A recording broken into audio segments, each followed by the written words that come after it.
자, 우선 이렇게 영광스러운 자리를 만들어 주신 유욱준 원장님 또 이 한림원 여러분들께 우선 감사의 말씀을 드립니다.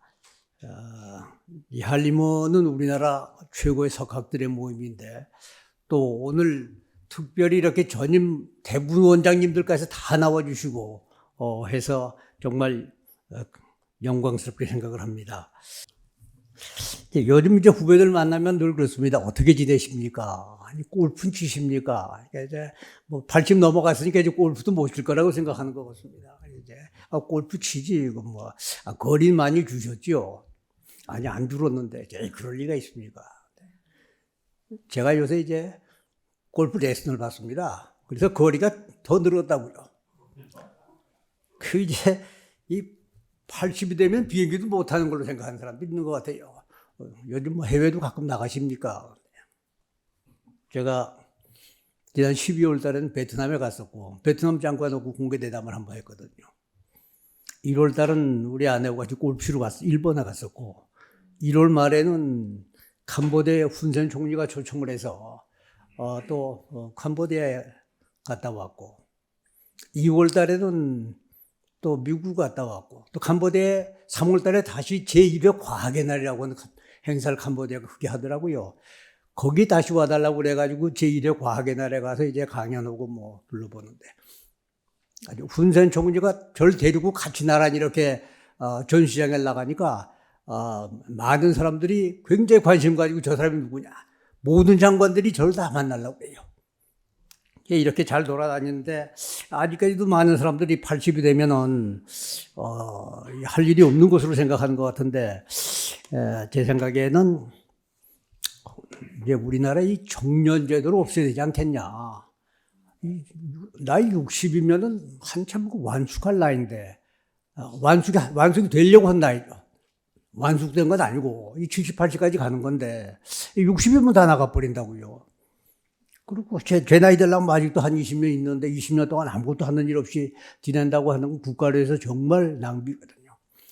미국 같은 나라 정년 벌써 없앴는데 우리 따라가려면 그런 것부터 먼저 따라가야 되지 않겠느냐. 그래서 한림원에서 정년 없애기 운동을 앞장서서 좀 해주시면 좋겠다.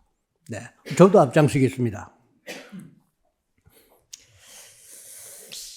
오늘 강의에 대한 취지를 우리 유욱준 원장께서 얘기를 하셨는데 저도 대단히 좋은 생각이라고 생각을 하고 즐거운 마음으로 강의를 준비를 해봤는데 이게 오늘 오면서 여러 가지 지금 걱정이 많습니다. 괜히 약속을 했나 하는 생각이 드는 게 자기가 해온 일을 설명하다 보면은 이게 좀 뿔려서 얘기하게 된단 말이에요. 자기 자랑 자꾸 하게 되는데 우리나라에서 자기 자랑하는 건 팔불출이고 그동안은 뭐 겸손하게 잘 지냈는데 괜히 오늘 와가지고 쓸데없는 소리 해가지고 이미지 버리지 않나 생각이 좀 되는데 또 하나는요. 오늘 이제 2시간 강의입니다. 전 남의 강의도 잘 좋은데 이 2시간 동안 앉아있는 분들이 얼마나 괴로우실까 제가 좀 걱정이 좀 된다고요. 이 80년대는 제가 서울시내 아주 인기 있는 강사의 한 사람이었습니다. 그때는 그 안병욱 철학교수가 제일 인기가 있었는데 안병욱 교수를 제끼고 하여튼 제가 어딜 가든지 넘버원이었거든요. 미래 정보화 사회라고 하면 새로운 걸 이야기하는 것도 있지만은 또 하나는 지루할 만하면 제가 와이담을 한 번씩 다 버텨야 되는데 제가 서울시내 버티는 와이담이 많은데 오늘은 그런 소리 할 수도 없고 그래서 오늘 여러분들 지루하실 테니까 한 꼭지 넘어갈 때마다 제 자랑을 하면은 여러분들 박수를 한 번씩 치세요. 그럼 분위기도 살고 좀 덜 지루하실 테니까. 또 한 가지는 제가 한 30여 년 여러 가지 보직을 하다 보니까 준비한 화면이 한 500장이 돼서 너무 많은 것 같아서 확 줄였는데 줄여도 지금 300장이라고요. 그래서 이 2시간 동안에 겉핥기로 넘어갈 가능성이 있어서 우리 유욱준 원장님 말씀하신 왜 그런 기획을 했고 어떤 문제가 있었고 어떻게 풀었는지를 설명을 못 드리고 넘어갈 것 같아서 좀 걱정이 되기도 합니다. 저는 지금 우리나라가 반만년 역사의 황금기를 맞고 있다고 생각을 합니다. 지금 우리 대한민국은 여러 분야에서 세계 제일을 자랑을 하고 있습니다. 제가 관여했던 분야만 하더라도 IT 강국이라고 얘기해서 아무도 반론을 못 빌 겁니다. 인터넷 스피드 우리나라가 세계에서 제일 빠릅니다. 반도체 강국이다. 전 세계 핸드폰 시장을 장악하고 있다. 세계 제일을 자랑하는 인천국제공항을 가지고 있다. 12년 동안 세계 넘버원 공항으로 지금 공식적으로 인정받고 있거든요. 세계 제일의 고속열차를 가지고 있다. 우리 420km를 달리는 고속열차를 우리가 운영하고 있는데 정치성 면에서 우리가 세계에서 넘버원입니다. 그리고 그나마 그것도 우리 손으로 만든 열차입니다. 또 80년대부터 행정전산망을 만들어가지고 완전히 우리 거거든요. 전 세계에 우리가 수출하고 있는 세계에서 지금도 가장 잘 돼 있다고 평가를 받고 있습니다. 이외에도 제가 관여하지 않았던 분야에서도 세계 제일이 많습니다. 그런데 과거 반만년 역사에서 우리가 언제 세계 제일이라고 얘기를 해본 적이 있습니까? 지금이 전 유일하다고 생각을 합니다.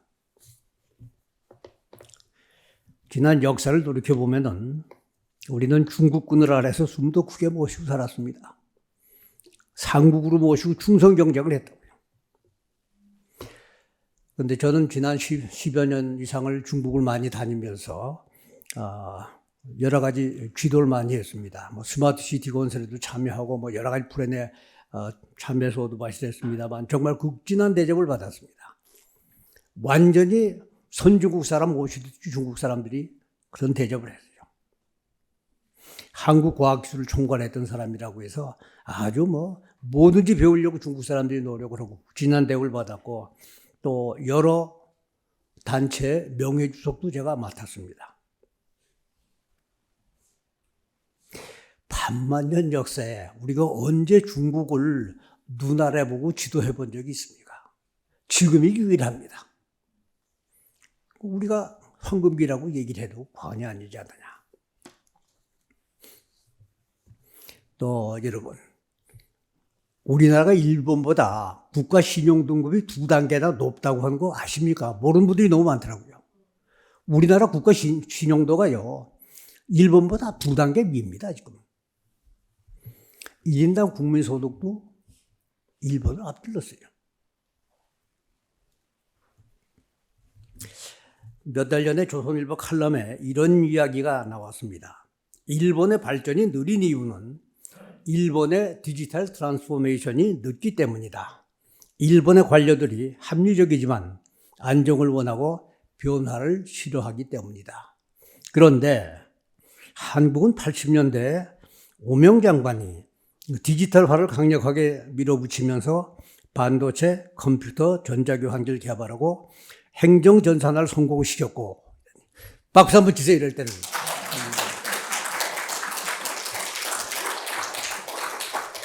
대통령이 직접 국무회의에서 반도체는 산업의 쌀이다. 전 국무위원이 적극 지원하라고 하는 지시까지 했다고 하는 얘기가 이제 조선일보 칼럼에 나옵니다. 이 전두환 대통령이 지시했는데 전두환이라고 하니 그냥 대통령이라고 썼더라고요. 전두환 대통령이 이런 걸 많이 얘기했어요. 지난주에 또 조선일보 칼럼에 같은 맥락의 이야기가 나왔습니다. 오명 박사 활약상이 또 나옵니다. 근데 이상하게 제가 동아일보 사장을 5년 6개월 했는데 동아일보에서 이게 안 나오고 조선일보만 계속 나옵니다. 잠시 70년대를 돌이켜보면은 우리나라 전자산업이 대만하고 비슷하게 커왔습니다. 비슷하게 커왔는데 칼라 TV가 나오는 시점부터 대만에 비떨어지기 시작을 했습니다. 그것은 박정희 대통령께서 전자진흥회 행사에 나오셨는데 모 회장이 박정희 대통령께 그런 건의를 합니다. 아직 시골에 흑백 TV도 다 보급이 안 됐는데 서울에 칼라 TV를 쓰기 시작하면은 도농관에 크게 위화감이 생길 겁니다. 그래서 박정희 대통령께서 굳고 칭찬하셔요. 이렇게 훌륭한 기업인이 있느냐. 그래 박정희 대통령께서 시골에 TV가 완전히 보급될 때까지는 칼라 TV 방영을 하지 마라. 엄명을 내리셔가지고 도농간 위화감 얘기하면서 칼라 TV 방영이 금지되고 시판도 금지가 됐다고요. 그러다가 보니까 이거 단계별로 흑백 TV, 칼라 TV, 저 VTR로 넘어가야 되는데 칼라 TV로 못 넘어가고 막히니까 70년대 말에 우리나라 전자사업은 완전히 바닥으로 내려가기 시작합니다. 70년대 말에 80년대 들어오면서 가전 3사가 부도 직전까지 갑니다. 80년대 제가 어떻게 하다가 또 이제 정부에 들어가서 일하게 됐어요. 전혀 저는 공무원 된다고 하는 거 생각해 본 적이 없는데 갑자기 정부에 들어가서 일을 하게 됐는데 전 옛날 일 잘 모르니까 제가 용감하게 풀어버렸어요. 칼라TV 시판해라. 칼라TV 방영해라고 했다가 가전 3사 앞잡이를 호되게 제가 비난을 받았다고요. 그런데 그때 또 이 칼라TV 준비하는데 칼라TV 방식에 두 가지가 있지 않습니까? NTSC 방식하고 PAL 방식이 있다고요. PAL 방식은 유럽 방식이고 NTSC는 이제 미국과 일본이 하고 있는 방식인데 KBS는 PAL 방식을 준비했고 MBC는 NTSC 방식을 준비를 했다고요. PAL 방식을 준비한 사람 입장에서는 일본 놈들은 우리나라에 들어오면 안 된다. 일본 TV는 우리나라에 들어오면 안 된다. 그러니까 하여튼 일본하고 하여튼 일본 상품을 갖다 한국에 팔 수 있는 거 무조건 막는다고 그래가지고 일본이 NTSC를 하니까 한국은 PAL 방식을 해야 된다고 그래가지고 PAL을 주장한 거예요. 근데 이게 이제 어려운 걸 결정하게 되면 다들 나서질 않는다고요. 근데 또 제가 또 한마디 해가지고 결정할 수 있는 위치가 돼가지고 제가 NTSC로 결정을 해버렸어요. 두고두고 KBS 사장이 하여튼 그것 때문에 저한테 감정이 있어가지고 나중에도 안 좋은 여러 가지 얘기가 생겼는데 제 생각에는 NTSC로 만들어가지고 일본하고 미국에다 팔아먹어야지 그쪽이 못 들어오게 한다고 그래가지고 그쪽하고 다른 방식 결정한 게 되느냐. 그래서 제가 용감하게 그냥 NTSC로 결정하라고 그래가지고 방영을 해버렸어요. 방영 시작하니까 그때서부터 이제 폭발적으로 우리나라 이제 칼라TV가 팔리기 시작하고 내친길에 대통령한테 특별 건의를 드려가지고 전자공업 육성 장기 정책이라고 하는 걸 만들었어요. 이게 우리나라의 전자 그리고 기술 집약 산업을 발전시키게 된 중요한 동기의 하나입니다.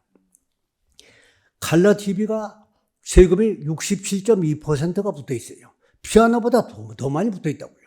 그래가지고 칼라TV가 팔리겠어요. 그래서 새로 개발하는 제품에 대해서는 세금을 매기지 않는다.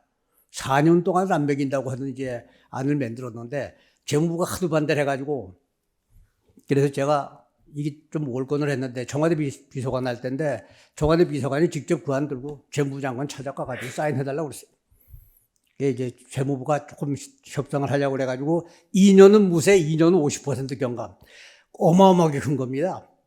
모든 게 그렇게 밀어붙이기 시작을 하면서부터 하여튼 전자산업이 갑자기 일어나기 시작을 하고 이어가지고 반도체 산업 육성 정책을 만들었는데 이때 이제 전두환 대통령이 국무회의에서 반도체는 산업의 쌀이다. 모든 국무위원들은 적극적으로 지원하라 하는 그런 지시를 하고 대통령 지시 떨어지면 비서관이 앉아가지고 얼마나 좋아요. 말씀 안 하신 것도 지금 얘기할 판인데 대통령 말씀해가지고 각 부처에다가 막 내려보내가지고 반도체 지원하고 시작해서 잠시 후에 이제 3회가 반도체 개발이 나옵니다만은 실제로 어떻게 개발했는지에 대해서 제가 설명을 드리도록 그렇게 하겠습니다. 제가 지난 1월 달에 제 아내하고 이제 일본 나가사키 골프를 갔었는데 놀랄만한 것을 봤습니다. 70% 식당이 크레딧 카드를 안 받아요. 다 현금 거래하고 있더라고요. 그래 친구들한테 물어봤더니 다른 데도 다 마찬가지래요. 일본이 크레딧 카드 지금 안 쓰고 있는 나라가 일본이라고요. 그러니 디지털 트랜스포메이션이 되겠어요. 그래서 이제는 정보화에서 일본보다는 우리가 훨씬 앞섰다. 전 그런 생각을 합니다. 우리나라 반만년 역사에서 가장 위대한 업적이 뭐냐? 정보화에 올인해서 디지털 트랜스포메이션을 빨리 해서 IT 강국을 만들었다. 이것이 우리나라 선진국으로 만든 가장 중요한 업적이다. 반만년의 역사에서 가장 큰 업적은 우리나라 IT 강국 만든 게 가장 큰 업적이라고 그렇게 생각을 합니다. 누가 앞장섰어요?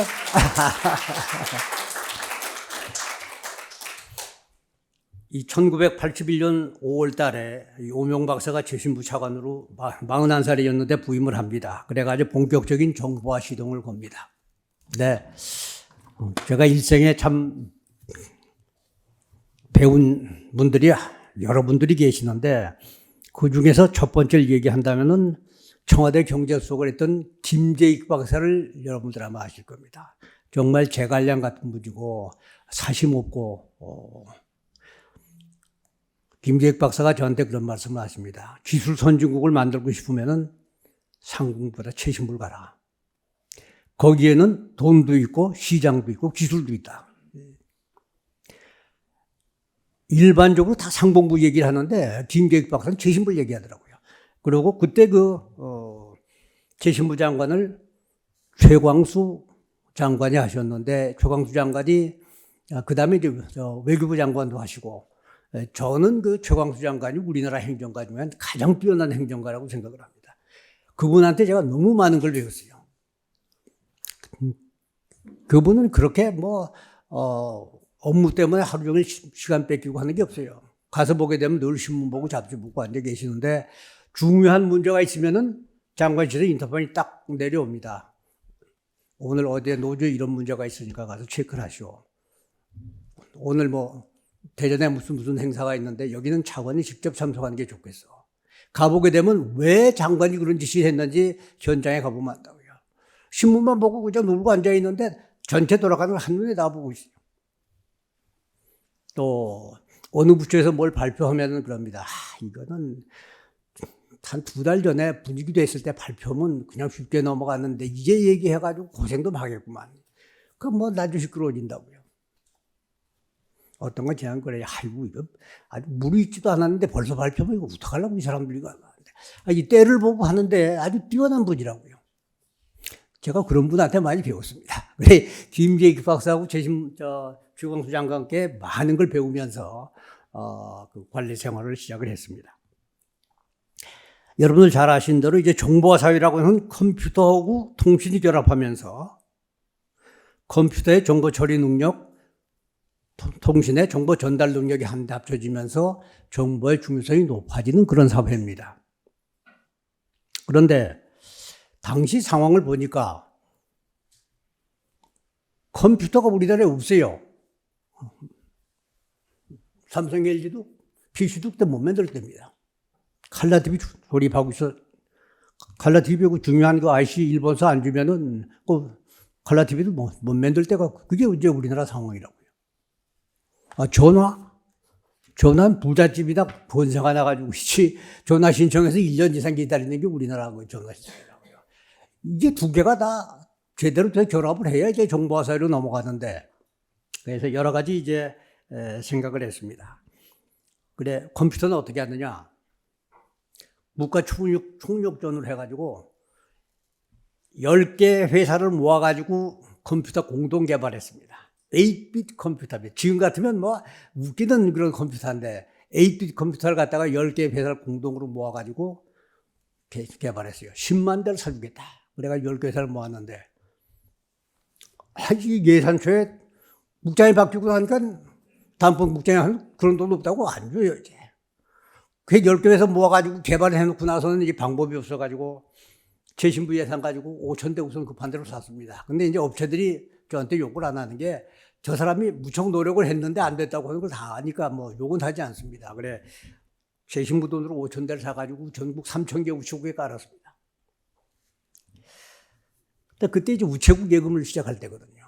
근데 시골에 가면은 은행은 없고 농협하고 우체국하고 경쟁을 하는데 이자를 계산할 때 아가씨 주판까지 계산해서 이자 얼마라고 주는데 이게 믿었지 않다고요. 근데 어느 날 우체국에 컴퓨터라고 한 게 들어와가지고 8빗 컴퓨터라도 두룩 찍혀 나온다고요. 그 이자가 두룩 찍혀 나오니까 이게 얼마나 신뢰도가 높겠습니까? 그러니까 농협에 있던 예금들이 다 우체국 들어왔어요. 게다가 그 우체국에 그 만지는 아가씨는 면에서 컴퓨터 만지는 유일한 아가씨가 돼서 얼마나 인기가 높은지 모른다고요. 그 5,000대 산 돈은 다 회수하고도 나머지. 그러고 있다가 뒷날이 행정전산망을 하면서 나중에 또 나오겠습니다만은 톨러란트 회사, 미국의 톨러란트 회사를 갖다가 그냥 공짜로 먹어가지고 슈퍼미니 컴퓨터를 아예 국내에서 만들어 버리니까 한꺼번에 그냥 슈퍼미니 컴퓨터 만들어가지고 보급을 해서 우리나라 이제 컴퓨터 산업을 일으켰습니다. 전화. 이 전화가 왜 이렇게 값이 비싸고 놓기가 어려우냐. 이 보니까 정부가 직접 전화 사업을 하니까 지신부가 직접 하는 거죠. 정원도 묶여 있고 예산도 어렵고 뭐 하나 할 때마다 또 국회까지 승인을 받아야 되고 또 좀 좋은 기술자 데려오려고 할 것 같으면 공무원 월급이 뭐 빠다니까 올려줄 방법도 없고 그래가지고 다른 나라는 어떻게 하나 보니까 일본이 먼저 공사화를 시켰더라고요. 그래서 야 우리도 공사화를 하자. 그래서 이제 일본 스타일을 처음에 따라가지고 공사 준비를 했던 겁니다. 그래서 또 장관이 정책을 수립하고 자기가 사업까지 해야 되니까 과감한 정책 수립을 안 한다고요. 그래서 아예 분리시켜가지고 사업하는 사람 사업이고 장관은 과감하게 정책 수립을 하고 감독하는 쪽으로 이제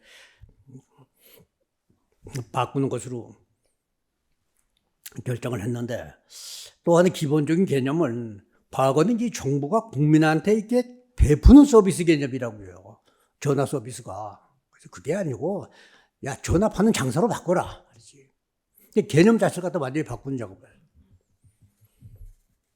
그래서 일본에 가서 보니까 NTT하고 KDD로 둘로 갈라져 있는데 국내 전화, 그 다음에 국제 전화 두 개 회사가 갈라져 있습니다. 가서 보니까 서로 무슨 뭐 표준 만드는 데도 서로 싸우고 무슨 뭐 요금 관한 데도 싸우고 보니까 안 되겠더라고요. 그래서 제가 81년 5월 달에 최신부차가 나가면서 작업하기 시작했는데 우리나라 하나로 해버렸어요. 전기통신공사 하나로 하자. 근데 일본에 가서 여러 사람들 만나서 얘기를 들어봤는데 일본 전문가들 얘기가 데이터 통신을 해야 되는데 이거 뭐 국회도 그렇고 뭐 정부도 그렇고 할 수가 없다 이게 자기네들이. 그 기술자들 전문가들은 전부 다 데이터 통신 얘기를 하고 있는데 정작 국가에서는 좀 문제가 지금 어려운 게 지금 일본의 현황입니다. 그래서 이제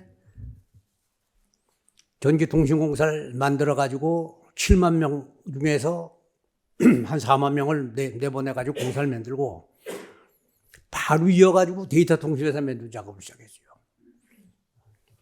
근데 그때는 이쪽 잘 모르고 사람들 관심도 별로 없고 제가 워낙 고집이 세다 보니까 뭐 제가 하는 거 아무도 건드린 사람도 없었고 그래가지고 제가 결정하면 그냥 갔어요.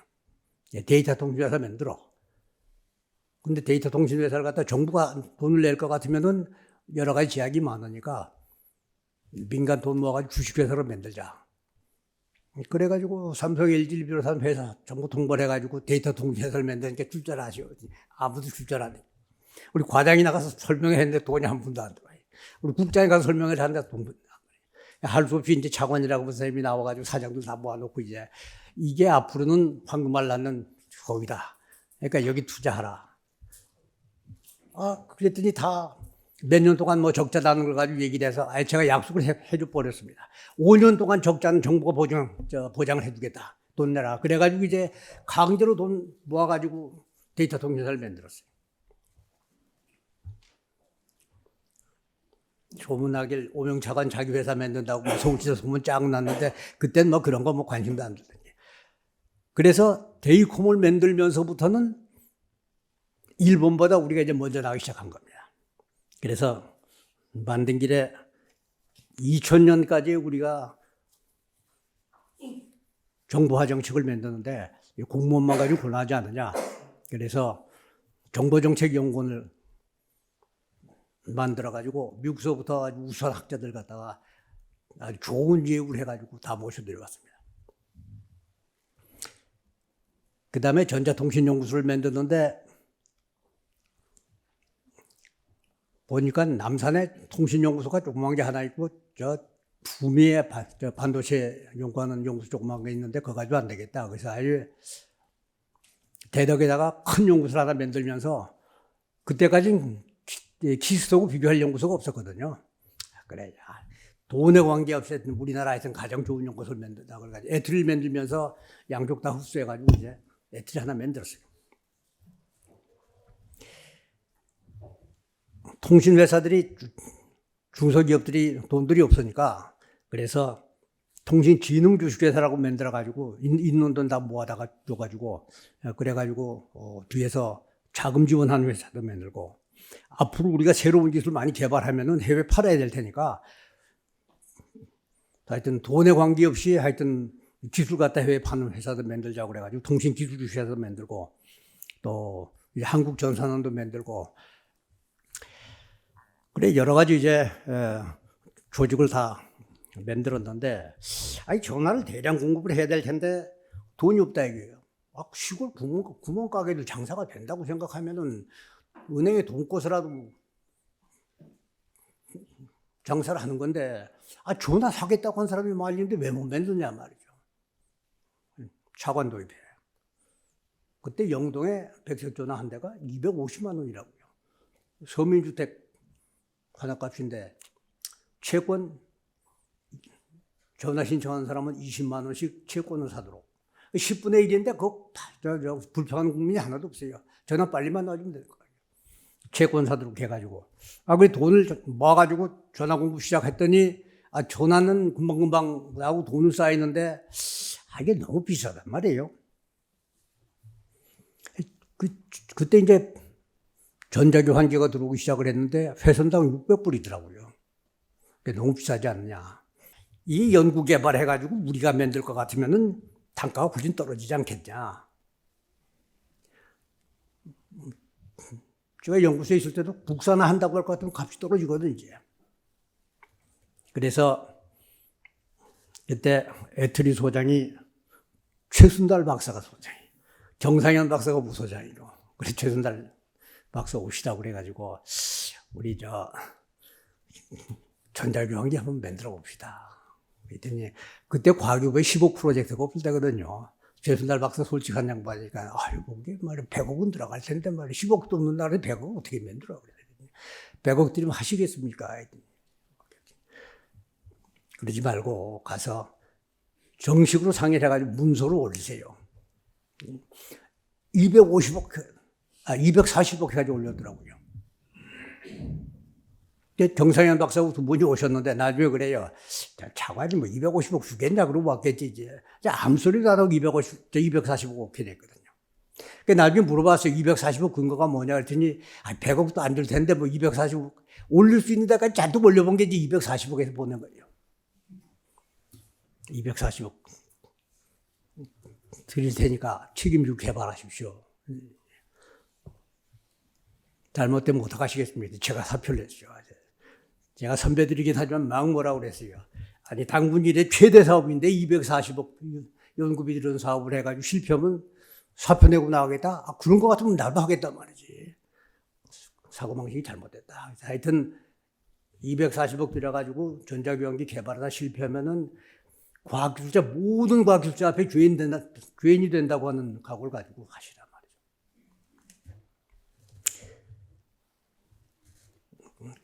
그래, 두말 없이 240억 올라오면 그대로 했는데, 우리 장관님 옆에서 그랬습니다. 최광수 장관님인데, 그 양반이 판단 같은 걸 잘하는 양반이거든요. 가만히 보고 있더니, 차관 정말 할 거예요. 그래요. 지금도 그런 얘기를 합니다.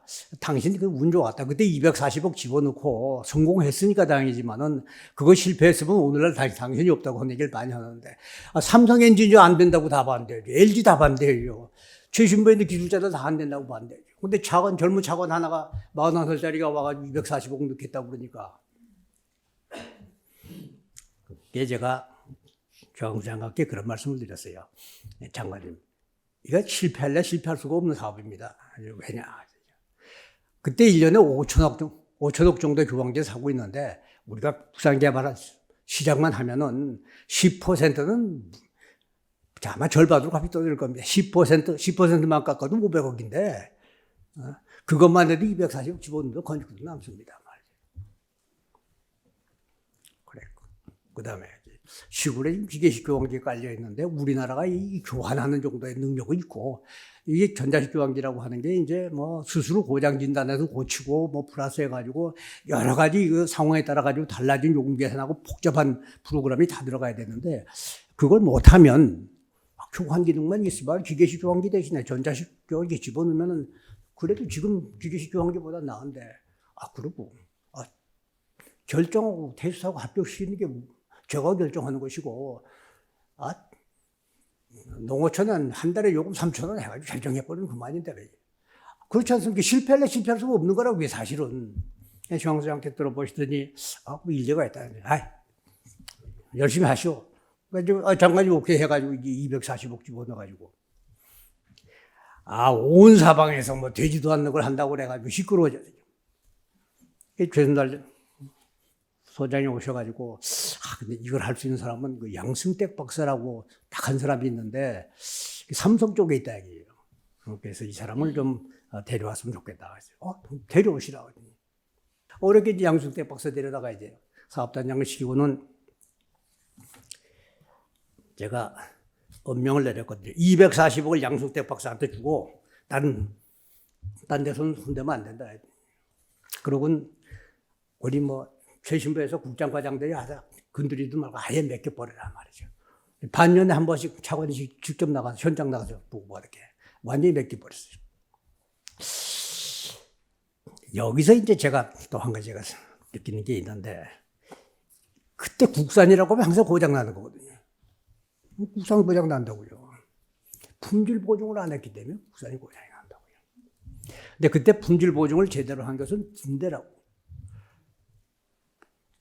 일본산 TV하고 한국산 TV는 차이가 많이 나지만은 미국산 군용 장비하고 한국산 군용 장비는 똑같습니다. 품질 보증하는 절차가 양쪽 똑같기 때문에 다른 제품이 나올 수가 없다고요. 이 품질 보증을 하지 않고는 좋은 제품이 나올 수가 없고 특히 그 전자교환기 같은 데서는요, 좋은 장비가 나올 수가 없어요. 우리 최신부 기술자들이 반대하는 이유 중에 하나가 국산 만들어 놓으면 고장 날 테고 고장 나는 거 자기네가 다 수리해야 되는데 골치 아프단 말이죠. 그러니까 반대할 수밖에 없다고요. 그래서 여러 가지 생각을 해봤는데 그때 군대에서 ANPRC6라고 하는 뭐 다 군대 생활에서 아실 거예요. 그 작은 무전기.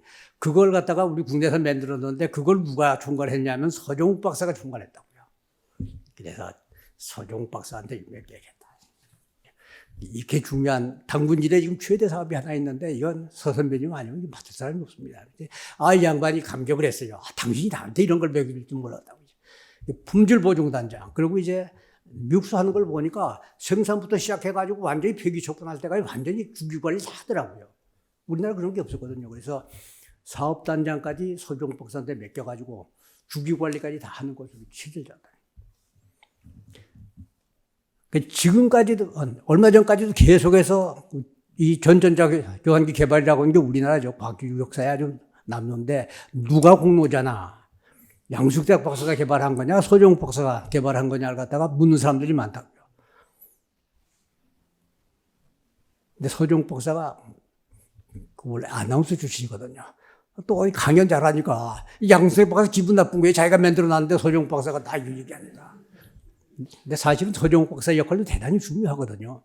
그러니까 하여튼 두 분이 서로 양승택 박사 만들어 놨는데 서종욱 박사가 와가지고 대짜 놓고 못 살게 굴게 하니까 좋겠어요. 그리고 서종욱 박사가 얼마나 아주 지독하게 하느냐면은 삼성 LG의 생산 라인까지 들어가가지고 헌잠바 입었으면 이게 헌잠바 입어가지고 좋은 제품 나오겠어. 머리 길면 말이야. 이래가지고 좋은 제품 나오겠어. 그러니까 삼성 LG가 아주 서종욱 박사한테 학질 띄워가지고 서종욱 박사 쫓아내려고 음해하는 문서도 수없이 많이 들어왔다고요.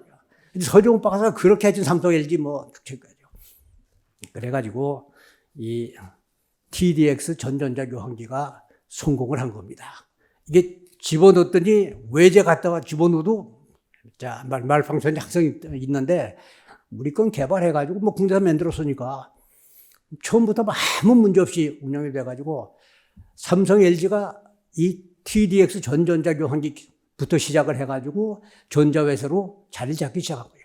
그전에는 삼성 LG의 컬러 TV가 미국 백화점에 가면은 일본 내셔널 무슨 뭐 소니는 앞에 있고 이 삼성 LG는 저 구석지에 있었는데 전전자교환기 개발해서 수출하면서부터 이게 앞에 와가지고 일본 제품으로 나란히 올라서기 시작했어요.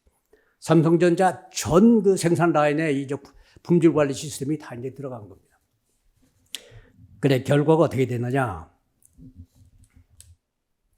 회선당 600불이었는데 국내에서 만들고 보니까 회선당 100불이 안 돼요. 5조 원을 지금 사들이게 예산이 돼 있었는데 1조 원이면 뒤집어서도 남는 거라고요. 그러니까 240억 들여가지고 지금 4조 원 보는 기가 막힌 R&D를 TDX가 좀 성공을 해낸 거라고요.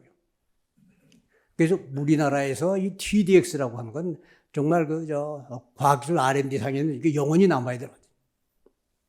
근데 이것도 하는 방법도 연구소가 혼자 한 것이 아니고 관련되는 4개 기업의 엔지니어도 다 차출했어요. 그래서 에튜드에다가 사업단을 만들어서 거기다 집어넣고 양승택 박사 밑에 다 만들어 집어넣어가지고 거기서 기술을 다 나눠줘가지고 4개 회사가 똑같이 만들도록 하고 해외 수출하는 것도요. 우리나라 회사들끼리 나가서 맨날 싸워가지고 값을 낮추고 하거든요. 그래서 지역도 분할해주고 중요한 나라 있을 것 같으면은 내가 직접 가서 그 나라 장착 안 하고 내고 해가지고 물건 팔아주고 해가지고 우리나라의 전자산업이라고 하는 게 TDX부터 이제 일어나기 시작을 하는 겁니다. TDX를 만들 때 최순달 박사가 하도 엄하게 얘기를 해가지고 하여튼 모든 관련되는 직원들이 각서를 쓰고 시작을 했어요. 그게 TDX 혈서입니다. 네. 그 다음에 이제 반도체 얘기로 들어가게 되면은 삼성이 이제 반도체, 이제 앞서가는 그런 회사였는데 사실은 반도체 기술의 효시는 여러분들 아실 겁니다. 강기동 박사입니다. 강기동 박사가 한국 반도체를 만들어가지고 시계칩 만들었거든요. 이제 그러다가 이게 이제 부도가 나니까 이건희 회장이 이제 인수를 해가지고 거기서부터 이제 반도체가 크기 시작을 했는데 또 그래서 사실은 강기동 박사 알아준 사람이 없어서 제가 장관 돼서 강기동 박사한테 훈장을 드렸어요. 이분 훈장 충분히 받으실 만한 분이다 생각이 돼서. 네, 삼성전자를 키운 분은 주위 연배 다 아실 거예요. 강진구 회장입니다. 예, 강진구 회장이 삼성전자를 키웠거든요. 그리고 삼성이 옛날에는 금성사가 주고 삼성은 따라가질 못했죠. 따라가질 못했던데 삼성이 금성하고 경쟁이 시작된 게 전자교환기부터인데 저보다 훨씬 전에 이재설 최신부 장관이 계실 때 그때 반전자교환기를 갖다가 벨기움에서 도입하면서 국가에서 한국 정보 통신 주식회사인가 하는 걸 갖다가 하나 만들었습니다. 그렇게 하고 있다가 그것을 이제 민간에다 이제 넘기는 것을 결정돼가지고 이재설 장관이 관련된 회사 사장들 불러다가 누가 이것을 인수해가지고 가겠느냐고 질문을 했습니다. 그래 금성사 대표한테 물어봤습니다. 금성이 이것을 인수하겠느냐? 금성이 그랬어. 왜냐하면 그때 금성은 그 미국 AT&T사의 반전자식 교환기를 갖다 도입하는데 눈독을 들이고 있었기 때문에 이쪽에 좀 관심이 없습니다. 그 다음에 이제 OPC라고 하는 회사가 있었는데 조그만 회사가 아니니까 능력이 없어요. 그 다음에 대한전선이 있었는데 대한전선은 능력이 없고 말석에 강진구 회장이 앉아있다가 삼성이 하겠습니다. 그래가지고 가져가 버리더라고요. 이제 강진구 회장이 찾아오셔가지고 삼성이 1메가 디램까지는 개발했는데 이 4메가 디램 할 능력이 없다 이래요. 그때 이제 반도체 값이 떨어지기 시작하니까 삼성도 지금 방법이 없는 거예요. 100억만 좀 어떻게 지원해줄 수 없냐. 근데 TDX에 1차 모델 개발할 때 240억 썼고 두 번째 모델 개발할 때 560억, 한 1,000억 돈 썼거든요. 그걸 가서 봤으니까 이제 TDX도 했는데 반도체는 할 수 없냐.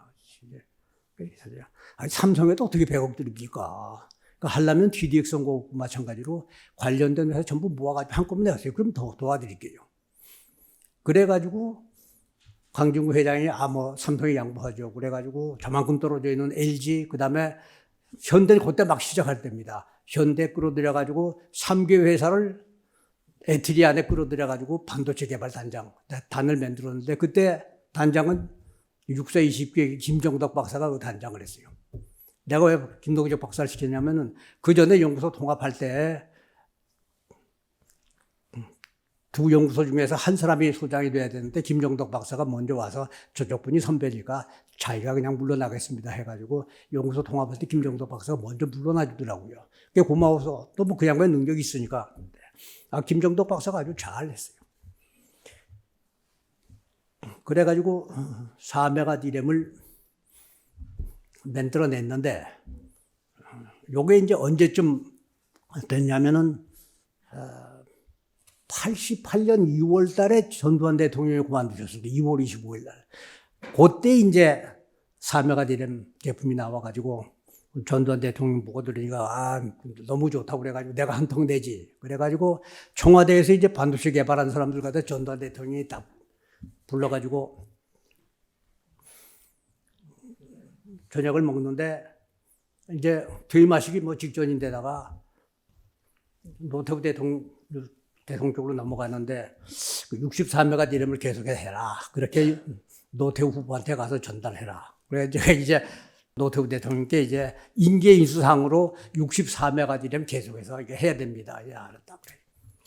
4메가 디램까지 할 때는 주로 최신기술 가지고 했는데 이제 6공화국 넘어가면서 노태우 대통령 때는 이제 정식으로 넘어간 프로젝트가 되니까 64메가 디램 하는 모든 뒷받침은 경제부총리가 앞장서 가지고 최신부장까지 포함한 그 위원회에서 적극을 밀었어요. 그래서 64메가 디램은 세계에서 한국이 제일 먼저 개발한 겁니다. 근데 한 방식이 전부 다 똑같아요. TDX처럼 관련된 기업도 다 모으고 정부가 돈 내가지고 개발해가지고 갈라주고 시장까지 같이 만들어준 거예요. 4메가 디램 성공하고 64메가 디램까지 이제 일성했어요. 그리고 요거 이제 하나만 더 말씀드릴게요. 그 다음에 시작된 게 핸드폰을 만들어야 되는데 TDMA 방식이라고 하는 방식으로 그때 핸드폰을 만들어서 전 세계가 쓰고 있을 때입니다. 삼성, LG가 이제 그거 만든다고 말했어요. 그래서 우리가 그랬습니다. 야, TDMA 만들어가지고 선진국 근처도 못 따라갈 텐데 말이지. 그거 만들어가지고 이 사업 성공률이 뭐 때문에 그러냐. 그 다음에 CDMA 해라. 그건 능력이 없거든요. 그래서 야, TDMA 하지 마라. 한꺼번에 또 TDX 하는 방식으로 만들어줄게. 다 불러가지고. 그때 이제 서종욱 박사가 단장이에요. 그래가지고 CDMA를 갖다가 만들어가지고 세계에서 최초로 상용화된 걸 갖다가 삼성 LG에 갈라져가지고 그걸 가지고 삼성이 오늘날 지금 세계를 좀 제패한 거라고요. 그리고 이어서 이제 서울대학에서 와가지고 과학이 반도체를 대학에서 좀 학생들도 가르치고 연구를 해야 되지 않겠느냐고 좋은 생각이다. 민홍식이가 저하고 같은 클래스에 공부를 했어요. 윤종료하고 같이. 민홍식이가 찾아왔더라고요. 그리고 이제 이종덕 교수가 같이 와가지고. 그래서 이제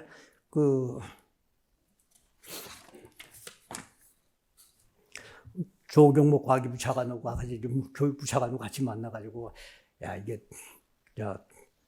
연구소 하나 만들자. 그래가지고 50억을 그때 돈으로 이제 신청을 했는데 온 학교에다 줄 것 같으면 나머지 학교가 자꾸 반대하니까 반도체 교수를 다 모아가지고 각수 쓰라고 그랬어요. 그래서 어디든지 한 군데만 해주는 데 대해서 반대를 안 하겠다고 교수들 각수를 받고 했는데,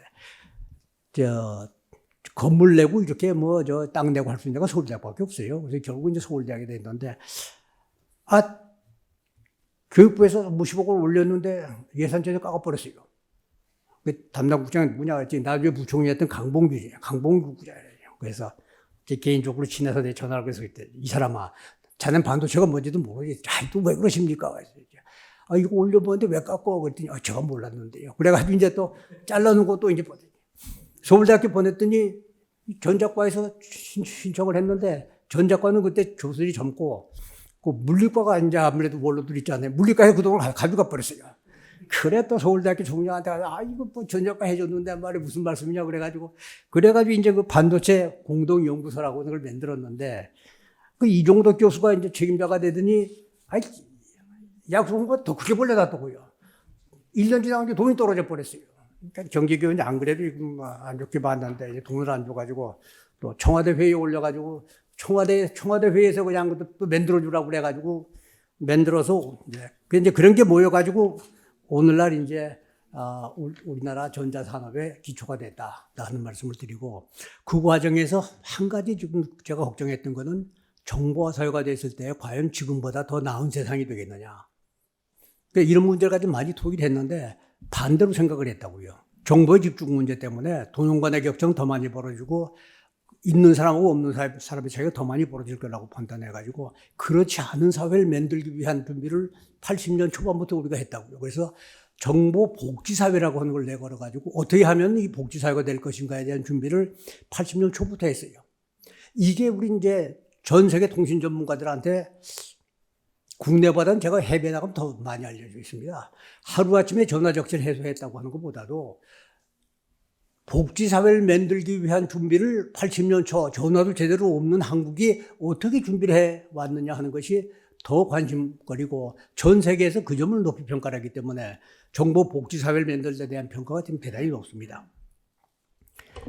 조금 더 구체적으로 말씀드리고 싶지만 시간이 없으니까 이제 지금부터는 이 파워포인트를 가지고 말씀을 드리겠습니다. 또 하나는 80년대 광케이블이 나왔습니다. 광케이블이 나왔는데 이게 만져보니까 이게 똑똑 부러지더라고요. 유리가 돼가지고. 그래 이걸 가지고 어떻게 쓸 수 있나 고민도 많이 했는데 하여튼 많은 학자들의 의견도 듣고 전문가들 의견 들어가지고 앞으로 이쪽으로 갈 수밖에 없다고 판단이 돼가지고 80년 중반에 광케이블 가지고 우리나라 전국 다 깔아버렸습니다. 미국, 일본은 이미 구리선이 깔려져 있기 때문에 하질 못했고 우리나라 그때 처음 했기 때문에 우리나라는 아파트 입구까지 광케이블 싹 깔아버려가지고 전 세계에서 통신속도, 인터넷 스피드가 뭐 가장 빠를 수밖에 없다고요. 40대 차관이니까 이런 모험도 할 수 있는 거예요. 행정전산망도 아침에 잠깐 말씀드렸지만은 옛날에 호적등본을 띠로 시골까지 갔다 와야 됐거든요. 그걸 제가 재신부차관 가가지고 우체국에 신청하면 호적등본 띄워다 주는 서비스 해가지고 박수를 받았다고요. 그때 이게 이제 행정전산망으로 이제 바꿔버렸는데 이때도 또 일부 사람들이 나서가지고 무슨 뭐 독재를 강화하기 위해서 전산망을 한다고 그래가지고 한참 시끄러웠다고요. 그러고 그 이제 호적등본을 갖다가 그대로 전송화시키는 것은 문제가 있다고 그래가지고 모든 사람이 동의하는 자료만 빼가지고 만든 게 주민등록등본입니다. 그때 호적등본을 해버려서 별 문제 없었는데 그래서 주민등록등본이라고 하는 걸 만들어가지고 그때 할 때 다른 나라는 다 IBM에 맡겼는데 우리는 IBM OS를 먼저 쓰기 시작할 것 같으면 그 다음에는 뭐 IBM한테 딱 잡히는 거니까 그때 처음 나왔던 그 유닉스라고 하는 OS 선택을 해가지고 유닉스부터 시작을 하고 미국의 그 벤처기업인 톨로런트 회사에 슈퍼미니 컴퓨터를 갖다가 완전히 우리 걸 만들어가지고 그 다음에 그것을 베이스로 해가지고 한국에서 타이컴이라고 하는 걸 만들어냈습니다. 타이컴 누가 아까 물어본 분이 여기 앉아 계시죠? 예, 타이컴이요. 그래서 그때 이제 타이컴도 TDX하고 마찬가지로 공동개발 애트리에서 해가지고 삼성, LG 다 갈라주고 해가지고 행정전산망을 완성을 시킨 겁니다. 80년대 이걸 했다고 하는 게 우리 기적 같은 일이고요. 이 국민정보화 교육을 갖다가 30년 동안을 재신부 돈 가지고 무료로 전국 방방곡곡에서 이것을 했는데 이 파급 효과는 대단히 큰 것입니다. 주부 200만 교육까지 했거든요. 그리고 더 큰 것은 분이 결정적인 기여를 해준 것입니다. 우리나라가 전 세계에 1% 미만의 문맹률인 유일한 나라인데 군대에서 그 한글 교육을 시킨 것이 그 역할이 컸다고 생각됩니다. 그래서 이제 문맹을 없애주는 역할을 군대가 했기 때문에 국방장관하고 만나가지고 이번에는 컴맹 없애는 걸 군대가 해달라고 해서 국방부 장관이 정식으로 대통령한테 보고를 해가지고 동아일보 그래서 일명 톱으로 나갔어요. 그래서 군대 왔다가 나간 사람은 정보검색사 2급 이상 자격을 받도록 하겠다. 그래서 전 군인 컴퓨터 교육을 시키고 해가지고 그래서 전 국민에게 정보 혜택을 고르게 준 정보 복지 사회를 건설할 수 있었다. 그래서 세계 제1의 강국을 만들고 컴퓨터 기자 클럽에서 한국 IT의 그랜드 디자이너, 뭐 한국 IT의 대부, 미라클맨이라고 하는 이야기들도 받기 시작했고, 한국 IT가 왜 이렇게 갑자기 발전했는지는 지금도 외국에서는 연구 대상이 돼가지고 가끔 면담 요청이 오고 그런다 하는 말씀드립니다. IT가 왜 중요하느냐? IT하고 융합되면 다른 분야가 다 발전하거든요. 기계에다 컴퓨터 붙일 것 같으면 정밀기계가 된다고 그래요. 항공산업도 IT 덕분에 발전하는 것이고, 자동차도 이제는 IT거든요. 모든 분야가 전부 다. 그래서 IT가 있기 때문에 BT&T, ST도 가능하다 하는 말씀을 드리고요. 또 IT 산업이 경제 발전 기여도는 다른 산업보다 훨씬 더 많다. 어떤 해는 IT 산업의 무역 흑자가 604억 불이었는데 전체 무역 흑자가 151억 불밖에 안 되는 그런 해도 있었습니다. IT가 우리 국민 먹여 살린다 하는 거예요. 그 IT 덕분에 모든 분야가 효율적으로 되고 국가, 사회, 기업, 그 다음에 투명하고 깨끗한 사회, 뭐 여러 가지로 우리나라가 부패하다고 그러지만은요, 동남아 일대 아프리카 가보세요. 저 우리나라하고 비교가 되질 않습니다. 네. 정치 선진화 민주화도 IT 덕분에 정치인들이 거짓말하는 얘기 다 나오거든요. 네. 이 재밌는 거는요. 옛날에는 우리나라 국회의원 선거를 하면은 여촌 야도입니다. 도시에서는 야당이 이기고 시골에서는 여당 향상이 이기거든요. 전화 봉급이 끝난 87년 이후의 선거는 전국이 고르게 나왔습니다. 이게 대단히 무서운 얘기라고요. 그 다음에 뭐 전화 보급이 그렇게 영향을 미치는데 IT가 그 다음에 정치에 미치는 영향은 뭐 더 얘기할 필요가 없어요. 그래서 IT는 선진국으로 가는 지름길이다 하는. 세계가 IT 협력을 원한다는 얘기인데, 제가 첫 번째 그 콜롬비아 우리베 대통령 초청으로 콜롬비아를 갔는데, 세계에서 미인이 가장 많은 나라가 어느 나라인 줄 아십니까?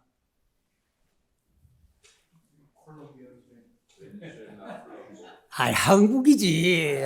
한국은 첫 번째고. 뒤에 우리 마누라 앉아있는데, 무슨 한국부터 먼저 얘기를 하고.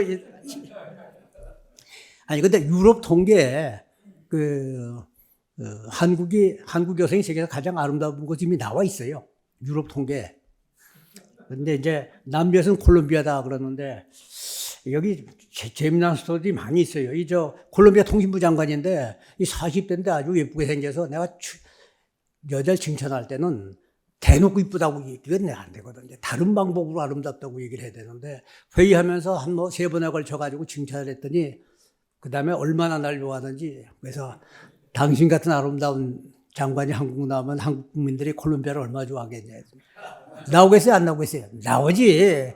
근데 한국 다 데려왔는데, 그걸 우리나라 그 통신업체들이 못 잡아가지고, 그때 물건 팔아야 되거든. 그걸 못 하더라고요. 콜롬비아 대통령 비롯해가지고, 파라과이 루고 대통령, 파라과이 국가 IT 마스터 브랜드 다 만들어줬어요. 그래서 캄보디아에 가서 국가 IT 마스터 브랜드 다 만들어주고, 페루, 엘살바도르, 코스타리카, 과테말라 뭐 다 다녔는데, 가는 데마다 하여튼 대통령이 보자고 그러고 8개국 갔는데, 우리나라에서 다른 나라 장관 온다고 대통령이 만납니까? 안 나는데. 미국 장관 정도 못 만나겠지. 그러니까 남미가 우리를 대하는 게 그런 정도 좀 대해주는 거예요. 8개국 정상을 내가 다 만났다고요. 88 올림픽에서 과연 뭐 한국이 정보통신 하겠느냐고 그랬는데, 정보통신 역사상 가장 뛰어난 그런 서비스를 했어요. 세부 스토리가 대단히 많지만은 그냥 넘어갈게요. 대전 엑스포는 사실은 우리가 할 수 없는 엑스포였어요. 왜냐하면 이게 선진국마다 행사인데 우리가 잘못 잡은 것이고, 그때는 80년대만 해도 우리나라 후진국이거든. 그런데다가 93년에 한 번 하고 95년에 하고 2000년에 한 번 하고 엑스포 하는 날짜가 다 결정이 돼 있는데 우리 뭣도 모르고 정부에서 그냥, 사실 노태우 대통령 때 하려고 하다가 이제 어려우니까 뒤로 넘겼단 말이에요. 뒤로 넘기려니까 명분이 필요하니까 세계 공인 엑스포를 하기 위해서 이제 연기한다고 얘기를 해놨는데, 그 세계 엑스포 사무처에 가니까 너 무슨 얘기를 하냐. 2000년까지 다 끝났는데 완전히 우리가 시골 사람 됐는데 하여튼 그걸 뚫고 들어가가지고 내가 한 번 더 발언해가지고 엑스포를 했고 그래도 후진국이 한 엑스포지만은 그 전문가들의 평에 그래도 가장 뛰어난 엑스포의 하나로 평가를 받고 그리고 후진국에서 해가지고 한국이 성공했기 때문에 한국 이후로는 선진국 아닌 후진국들도 여기 참여하게 됐다고 그래가지고 특별자가 훈장까지 받고 그랬어요. 대전 엑스포 할 얘기도 대단히 많아요.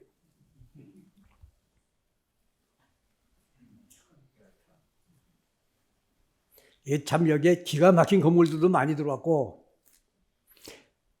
이 건물들 갖다 끌어내느라고 내가 얼마나 고생했는지 모르더라고요. 노태우 대통령 때 시작해가지고 이제 김영삼 대통령 때 오프지란 말입니다. 그러니까 노태우 대통령 참모들이 안 도와줘요. 노태우 대통령 청와대 멤버들도 너 알아서 해라. 이때는 이제 제3의 물결과 이제 엑스포에 대한 설명을 강연하고 다니는데 이거 위원장에 가서 강연해가지고 사람이 안 모일 거 아니겠어요. 또 가수가 와야 되거든. 패티킴이 우리 저 홍보대사가 와가지고 같이 다니면서 노래 불러주고 했다고요. 최시라, 유지인, 조용필, 그 다음에 뽀빠이, 미스 일본도 왔고. 그래서 지금도 대전에 가게 되면은 오명송가비가 거기 지금 남아 있습니다. 내가 제일 먼저 한 게 뭐냐면은, 내가 장관이 해외 갔다 오는데도 김포공항에서 그래도 보는 사람들이 있으니까 그래도 뭐 가방 한번 올려주십시오. 그래. 짐조사 샅샅이 해가지고 무슨 여인들 속옷까지 끄집어낸 나라에 누가 관광 오겠어요.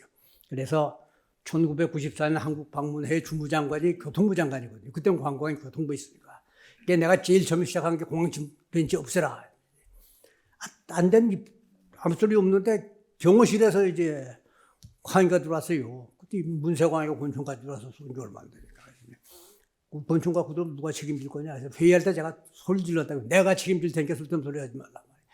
엑스레이 몇 대 갖다 놓으면 뭐 권총에 다 잡아내지. 그거 무서워가지고 무슨 뭐 조사 못할 건 없거든요. 그래서 여러분들 이제 공항에 이렇게 쉽게 이제 짐조사 안 받고 왔다 갔다 하는 게 이게 1993년도 제가 했다고 하는 걸 기억을 하세요. 박수 한번 주세요, 이럴 때.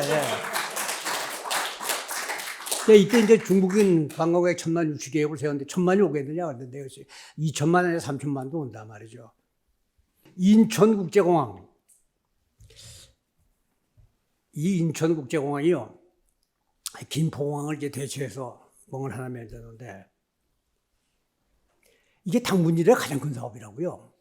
근데 이제 장관 맡아가지고 보니까 한국공항공사라고 하는 게 이제 13개 공항을 관리하는 공사인데 그게 한 파트예요. 거기 이사장은 13개 왔다 갔다 하기도 바쁘고 높은 사람 보면 접대하기도 바쁜데 언제 이거 보지도 않는다고요. 쫄대기끼리 앉아가지고 이거 만든다고 앉아있는데 그래가지고 되겠어요. 그래서 이래가지고는 안 된다. 별도의 법에 의한 독립된 기관을 만들어야 된다고 그래가지고 또 경제기관이 이렇게 되면 또 새로운 기관 못 만든다고 그래가지고 반대하고 그래가지고 회의에서 책상 치고 싸웠다고 얘기해요. 경제장관에 책상 치고 싸워가지고 이제 법에 의한 공항공사 만들고 근데 보니까 일본이 우리보다 빨리 24시간 비행기가 뜨고 내리는 그 공항을 누가 갔냐가 문제인데 김포는 야간엔 비행기가 못 뜨거든요. 그러면 중요한 항공으로서는 안 들어온다고요. 그러니까 일본이 먼저 24시간 비행기 뜨고 내리는 공항을 갖다가 간사에 만들었단 말이에요. 그래서 또 좋구나 생각했는데 간사에 가서 보니까 처음엔 잘 안 보여주더니 그래도 뭐 장관이 왔으니까 다 보여줘. 지하 내려가서 보니까 이게 연약 집안이 돼가지고 이 철근이 내려가고 자꾸로 끌어온주고 막 되고 앉아 있더라고요. 그래서 그거 보는 순간에 게임 끝났단 말이야. 그래서 인천국제공항에 뭐 양쪽에 무슨 뭐 건물 지어가지고 팔고 어떻고 하는 길에 싹 없애버리고 전부 밀어버리고 자가용 비행기 시대를 대비해가지고 제5, 제6의 활주로까지 만들고 동부가에 그래서 허비라고 하니 동부에 허공항 만든다고 선언해가지고 그것 때문에 예산 낭비고 엄청 싸움을 많이 했어요. 하여튼 개항하는 과정에도 여러 가지 문제가 많이 있었는데 여하튼 세계에서 제일 가는 그런 공항을 갖다가 결국은 만들어냈고 지금도 12년째 세계에서 넘버원이에요. 이 과천선 사고 이게 진짜 재미난 얘기가 많은데 빨리 끝내겠습니다. 하여튼 우리나라 철도는 좌측 통행이에요, 우측 통행이에요? 우측 통행? 철도는 좌측입니다. 지하철은요? 우측 통행이죠. 과천에서부터 서울 시내 들어가려면은 좌측 통행부터 시작해서 남서정 고개에서 꽈가지고 우측 통행에서 들어갑니다. 철도는 A시에요, D시에요? 철도는 A시입니다. 지하철 D시죠? 중간에 200m 사고관이 있어요. 그냥 가는 관성으로 지나가지 않으면 차가 못 간다고요. 여기서 사고가 나가지고 문제가 많이 생겼는데 이건 사실은 내가 꼭 설명드리고 싶은 게 왜냐하면 사고가 났을 때 건교부 감사관 시켜가지고 철도청 감사를 먼저 시켰어요. 이게 뭐 한진중공업, 대우중공업, 현대중공업이 번갈아 가면서 납품을 하고 있는데 완전 일본 브로커예요. 그래서 내가 전부 국산개발로 바꾸고 다 잘라버렸다고요. 이게 장관이 문제를 풀기 때문에 그런 해결 방안들이 나오지. 그 다음에 철도기술연구원 만들어가지고 그 프랑스 떼집에 타보니까 시속 300km 달리는데 너무 좋더라고요. 고비자리 흔들리지 않고. 그러면 또 욕심나지 않겠어요? 뭐 TDX도 만들어내고 4메가지를 했는데 그까지 열차나 못 만들어. 그래서 내가 철도기술연구원을 만들어가지고 내 집에 300km보다 더 좋은 열차 만들려고 해가지고 만들어 놨는데 우리가 420km짜리 만들어 지금 쓰고 있다고요. 지금 600km짜리 지금 개발하고 있거든요. 그러니까 고맙다고 강당을 오명홀이라고 이름을 줬어요. 정부 건물 중에 개인 이름 붙어 있는 게 우리나라 지금 오명홀 하나가 딱 있는데 난 이제 청와대에 뛰라고 그래가지고 한참 싸움을 했다고요. 이제 뭐 여러 가지 얘기 있는데 그냥 빨리빨리 넘어가겠습니다. 그래서 오명홀이 있다고 하는 것까지만 말씀드리고요. 그 다음에 우리나라 기업 매출 보니까 17%가 물류 비용입니다. 이게 93년 통계인데 그래서 내가 장관 들어가면서부터 이 문제부터 먼저 해결해야겠다고 생각해서 물류국을 만들고 지역 번역별로 화물 기지를 만들고 해가지고 이 비용을 낮춘 방법을 했는데 이게요 5%가요 물건값이 5% 내려가는 거예요. 이게 대단히 중요한 겁니다. 근데 내가 떠나가니까 또 웃어버렸어요. 동아일보 다들 그 물어봅니다. 신문사 사장하고 장관하고 다르지 않느냐. 근데 전 똑같다고 생각합니다. 리더십은 마찬가지예요. 하여튼 그때 조선일보를 비롯하고 다들 얘기가 오명 장관도 성깔이 있고 김병건 회장 독특한 성격 가지고 있는데 석 달 이상은 절대로 못 간다고 하는 게 신문사 평이었는데 내가 5년 6개월을 동아일보 최장수 사장 회장을 했다고요. 그리고 동아일보 있는 동안에 동아일보 완전히 천지개벽해서 시간이 없으니까 그냥 넘어가지 완전히 내가 바꿔버렸어요. 어떻게 했는지에 대한 설명은 안 하고 엘빈 토플러, 빌 게이츠 제가 다 불러드렸어요. 손정의, 제리 양, 톰 왓슨 그 다음에 뉴욕 타임스 발행인이고 일본 아사히 신문 발행이고 자매 신문입니다. 근데 동아일보가 짧은 시간 동안에 정보화를 갖다가 세계적으로 유명하게 아주 성공적으로 해가지고 다른 신문사들이 전부 구경을 왔다고요. 대학, 건국대학교 가서는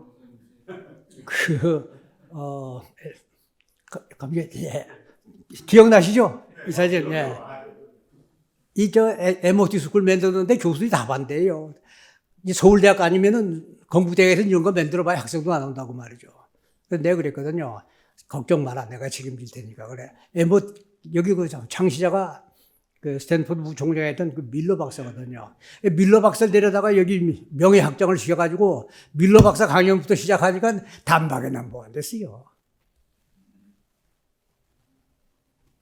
그 다음에 노벨상 수상자 3사람의 실험실을 유일하게 종국대학만 가졌거든요. 서울대학에서 무슨 10명 데려온다고 그러는데 서울대학 하나도 못 데려왔어요. 건국대학에다 데렸어요. 그 다음에 노벨 재단의 총재들, 그 다음에 이 사람은 노벨 물리학 심사위원장이죠. 최나연님 서승희가 부총리 때 뭘 했는지 이터가 뭔지 아시죠? 예, 다들 아시니까 뭐 이터는 그냥 넘어갈게요. 이터 때문에 또 싸움도 많이 했어요. 우주개발 이소연이 올려보내고 나로 기술 갖다가 이 러시아 종장인데 이게 우리나라 300km 이상 미사일 개발 못하게 돼 있잖아요. 이제 장거리 미사일, 대륙간 미사일은 러시아서밖에 가져올 데가 없다고요. 일본도, 미국은 물론 안 해주고 일본은 안 해주고 프랑스는 굉장히 비싼 값을 얘기하는데 너무 엉터리. 러시아가 미국보다 최고인데 그거 하여튼 뭐 푸틴하고 얘기가 잘 돼가지고 푸틴하고 협상해가지고 푸틴이 사인해줘가지고 그래가지고 액체 로켓도 우리가 갔다가 그래가지고 나로 쏴서 올린 거라고요. 그래서 이것도 올라갔다. 이소연도 올려보내고 내가 꼭 하고 싶은데 못했던 게 한 가지가 있는데 인천국제공항을 만들면서 그 앞에 3천만 평을 매립을 해가지고 서해안 매립한 거 간단해요. 3천만 평을 매립해가지고 국제규범에 알맞는 법을 만들고 거기는 우리나라 영토긴 하지만 완전히 다른 법칙해가지고 세계 모든 사람들이 받아들일 수 있는 그런 지역을 하나 만들어가지고 전 세계 돈을 갖다 끌어들이려고 했어요. 투자하겠다 온 사람이 뭐 얼마든지 있어요.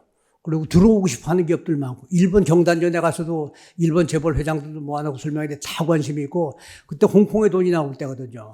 홍콩 사람들은 언제 되느냐고 뭐 다 물어보거든요. 이거 다 하기로 했는데, 그래서 이제, 대통령이 또 너무 좋아가지고 같이 헬리콥터 타고 돌자고 그래가지고 돌면서 내 설명까지 다 했더니, 이거 잘 되면 운명장관 비서 세워주라고 그래 놓고 나서 또, 그 다음 얘기는 제가 안 할게요. 이걸 그때 했었어야 돼요. 지금 제가 캄보디아 프로젝트 하고 이제 시간이 없으니까 그냥 넘어가고요. 뭐 미래 얘기, 제가 지금 제일 관심 있는 게 묵윤돼지실에서 기른 그 돼지에서부터 췌장 떼어내가지고 사람한테 쓰는 거, 뭐 잘들 아실 거예요. 요걸 제가 그래서 서울대학에 하나 만들어놓고 건국대학에 하나 만들어놨는데 아마 나 같은 장관 계속해서 있었으면 벌써 시험 들어갔을 거예요. 내가 보기 충분히 이건 가능성이 있어요. 그리고 이거 성공하면은요, 2억 명의 당뇨병 환자를 좀 고치는 겁니다. 세계에서 제일 큰 부자 될 수 있는 그런 프로젝트예요. 인간 복제 문제 뭐 다 해서 그냥 넘어갈게요. 제일 끔찍한 건 뭐냐면은 이종길이 결합해서 무슨 뭐 사자 뭐 호랑이 많은데 소련의 동물 육종학자인 일리아 이바노프 박사가 침팬지하고 사람을 결합을 시켜가지고 새로운 종을 만들려고 그랬어요. 처음엔 사람의 정자를 갖다 침팬지에다 넣는 게 실패하니까 거꾸로 했어요. 그래서 소련 여자 다수 들고 올라가지고 실험까지 했어요. 그러다가 타임즈가 폭로되면서부터 전 세계가 시끄러워지니까 소련 당국에서 이 친구를 잡아가서 2년을 죽었는데 해제된 문서에 스탈린이 돈을 댔다고 한 게 나중에 나옵니다, 이게. 스탈린은 왜 이 짓 했느냐? 유럽하고 전쟁을 해보니까 병사가 자기네 부족하거든요. 그러니까 밥만 먹여주면 그저 죽으려면 가서 죽을 수 있는 그런 병사가 하나 있으면 좋겠고, 그 다음에 공장에서 환경이 나빠도 열심히 일할 수 있는 노동자도 필요하고 그러니까 그런 거 하나 만들어가지고 쓰려고 했던 끔찍한 사건도 있었습니다. 이게 성공했다고 할 것 같으면요, 이런 큰 재앙이 없을 거예요. 네, 그래, 뭐 다 이렇게 넘어가고요. 제가 영광스럽게 아까 잠깐 나왔지만은 제가 졸업한 미국 대학에서 명예전당이 저를 첫 번째로 올렸고 두 번째로 스탠포드 대학 총장 16년 닥터 헤네시가 제 다음으로 올라왔고 그래서 영광스러운 일이 있었다고 하는 걸 말씀드리고 그 다음에 어떤 평가가 그동안에 있었는지에 대한 여러 가지 얘기가 있는데 뭐 그래서 이런 걸 하기 위한 그 리더십에 관한 것을 저 뒤에 정리해 놓은 게 있었는데 시간이 없으니까 그냥 넘어가겠습니다. 그래서 하여튼 오늘 이렇게 귀한 자리를 주신 데 감사 말씀을 드리고 아까 말씀드렸지만은 지금 인공위성이 6,000개가 뜨면서 전 세계 통신이 확 지금 바뀌고 있는데 우리나라 지금 뭐 우리나라 기업도 좀 저러고 있을 때가 아닌데 이 정책 다루는 부서 또는 재벌 회사에서 그런 문제에 대한 준비가 되는지 걱정스럽다. 그래서 이 같은 미래를 내다본 사람이 있어야겠다는 말씀을 드리고 지난 30년 우리가 잘 이렇게 발전해 왔는데 앞으로 30년을 위한 준비도 좀 해야겠고 여기 계신 분들은 정말 우리나라와 반만년 역사 황금기를 만든 주역들인데 그냥 물러나면 안 되거든요. 아, 80은 한참 나이라고요. 안 그래요? 한참 나이니까 물러나지 마시고 계속해서 건강하게 일 많이 하시고 후배들 60된 사람들 나오지 않도록 정년 없애기 운동에 앞장을 서시도록 말씀드리면서 제 얘기를 끝내겠습니다. 감사합니다.